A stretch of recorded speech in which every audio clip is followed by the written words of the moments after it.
বিশ্ব রাজনীতিতে চীন সবসময় নিজেকে নিরপেক্ষ মধ্যস্থতাকারী হিসেবে তুলে ধরার চেষ্টা করেছে, কিন্তু এবার সামনে এলো এমন এক তথ্য যা নতুন করে উত্তেজনা ছড়িয়ে দিয়েছে পুরো ইউরোপ জুড়ে। অভিযোগ উঠেছে ইউক্রেন যুদ্ধের মাঝেই গোপনে রাশিয়া সেনাদের বিশেষ প্রশিক্ষণ দিয়েছে চীন।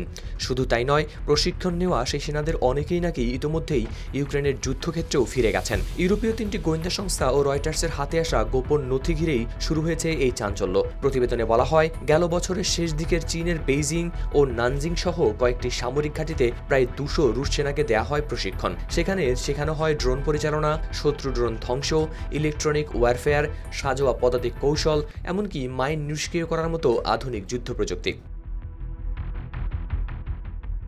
রয়টার্সের পর্যালোচনা করা একটি রুশ চীনা দ্বিপাক্ষিক চুক্তিপত্র অনুযায়ী 2015 সালের জুলাই মাসে বেইজিংয়ে দুই দেশের ঊর্ধ্বতন কর্মকর্তাদের মধ্যে এই প্রশিক্ষণ চুক্তি সই হয়। সবচেয়ে গুরুত্বপূর্ণ বিষয় হলো এই পুরো কার্যক্রম গোপন রাখার জন্য ছিল কঠোর নির্দেশনা। কোনো গণমাধ্যমে তথ্য ফাঁস করা যাবে না, এমন শর্তও ছিল চুক্তিতে।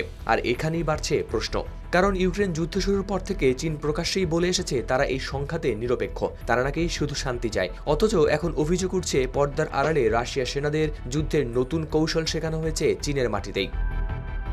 কালার এক্সপার্ট ডার্ক স্যাপ এবং মাইল্ড অন হ্যান্ডস টেকনোলজি সমৃদ্ধ অরিক্স অ্যাডভান্স ডিটারজেন্ট পাউডার, আপনার লন্ড্রি এক্সপার্ট। সমর বিশ্লেষকদের মতে এই সহযোগিতার সবচেয়ে বড় দিক হলো ড্রোন প্রযুক্তি। ইউক্রেন যুদ্ধ দেখিয়ে দিয়েছে আধুনিক যুদ্ধে ড্রোন এখন সবচেয়ে ভয়ঙ্কর অস্ত্রগুলোর একটি। আকাশে ছোট্ট একটি ড্রোন কিন্তু মুহূর্তেই ধ্বংস করে দিতে পারে ট্যাঙ্কার, বাংকার কিংবা পুরো সামরিক অবস্থান। আর ঠিক এই জায়গাতেই চীনের দক্ষতা সবচেয়ে বেশি।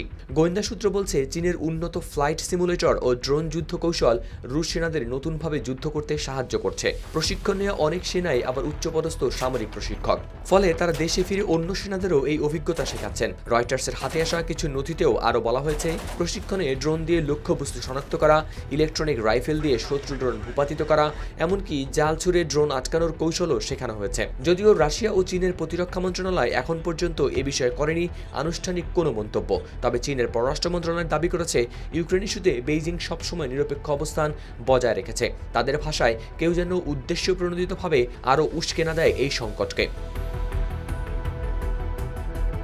হাওলাদার শামীম, RTV।